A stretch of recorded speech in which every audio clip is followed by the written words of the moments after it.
നീണ്ട ഇടവേളയ്ക്ക് ശേഷമാണല്ലോ നമ്മൾ ദാവോസിൽ നടന്ന വേൾഡ് ഇക്കണോമിക് ഫോറത്തിൽ കേരളം പങ്കെടുക്കുന്നത്. അത് കേരളത്തിൻ്റെ ഭാവിയിൽ വലിയ പ്രതീക്ഷയാണ് നൽകിയിട്ടുള്ളത്. തുടർന്നാണ് കേരള ഇൻവെസ്റ്റ്മെൻറ്റ് സബ്മിറ്റ് ഒക്കെ നടത്തി. കേരളത്തിൻ്റെ ഭാവി വികസന മുന്നേറ്റത്തിൽ ഏതെല്ലാം തരത്തിലുള്ള സംഭാവനകൾ ഈ വേൾഡ് ഇക്കണോമിക് ഫോറത്തിന് ശേഷം ഉണ്ടാകും എന്നുള്ള പ്രതീക്ഷയാണ്. അത് ഏതൊക്കെയാണെന്ന് പറയാം. സാർ, വേൾഡ് എക്കണോമിക് ഫോറത്തിൽ നമ്മൾ പങ്കെടുക്കുമ്പോൾ നമ്മൾ അതിനെ കാണുന്നത് ലോകത്തിലുള്ള ഇൻവെസ്റ്റർമാരെല്ലാവരും കാണാൻ കഴിയുന്ന സിംഗിൾ പോയിന്റ് എന്ന നിലയിലാണ്.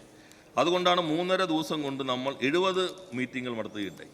വെഫിൻ്റെ ഒരു പരിപാടി ഞാൻ പങ്കെടുത്തു. അതുകൂടാതെ നമ്മുടെ സെക്രട്ടറിമാരും, chief secretary, finance secretary, industry secretary, KSIDC MD ഇത്രയും ആളുകളാണ് പങ്കെടുത്തത്. നമ്മൾ ഈ 1-to-1 മീറ്റിംഗ് നമ്മുടെ ചെറിയൊരിതായിരുന്നു. ഇപ്പോൾ ചിലർ പറയില്ല നിങ്ങൾ 10 കോടി ചെലവഴിച്ചു എന്നുള്ളത്. നമ്മൾ 7 കോടിയിലധികം യൂണിയൻ ഗവൺമെൻറ്റിൻ്റെ പവലിനാണ് കൊടുക്കുന്നത്. ആന്ധ്രാപ്രദേശ് 1 മാസമായിട്ട് അവിടെ ഒരു ടീമുണ്ട്. അവരൊരു ഹോട്ടലിന് 2 നില മുഴുവൻ എടുത്തേക്കാം. ഒരു കോൺഫറൻസ് കോൾ അവരാണ്. തമിഴ്നാട് അതേപോലെ തന്നെയാണ്. UP ഒരു ഹോട്ടൽ എടുത്തിരിക്കുന്നത്. നമ്മൾ ഇതിനകത്ത് ചുരുങ്ങിയ ദിവസം ഇന്നുള്ളൂ, പക്ഷേ 70 മീറ്റിങ്ങുകൾ നമുക്ക് സംഘടിപ്പിക്കാൻ കഴിയും. ബഹ്റിൻ മന്ത്രിതല സംഘം നമ്മുടെ ഈ നമ്മുടെ പവലിയനിലേക്ക് വന്നു. അവരുമായിട്ട് ആശയവിനിമയം നടത്തി. അതിൻ്റെ അടിസ്ഥാനത്തിലാണ് അവർ ഇൻവെസ്റ്റ് സമ്മിറ്റിൽ നമ്മൾ എക്സ്റ്റെൻഡ് ചെയ്ത ഇൻവിറ്റേഷൻ പ്രകാരം വരികയുണ്ടായി. നമ്മളവിടെ പ്രധാനപ്പെട്ട ലോകത്തിലെ കമ്പനികളെല്ലാം കാണാൻ കഴിഞ്ഞു.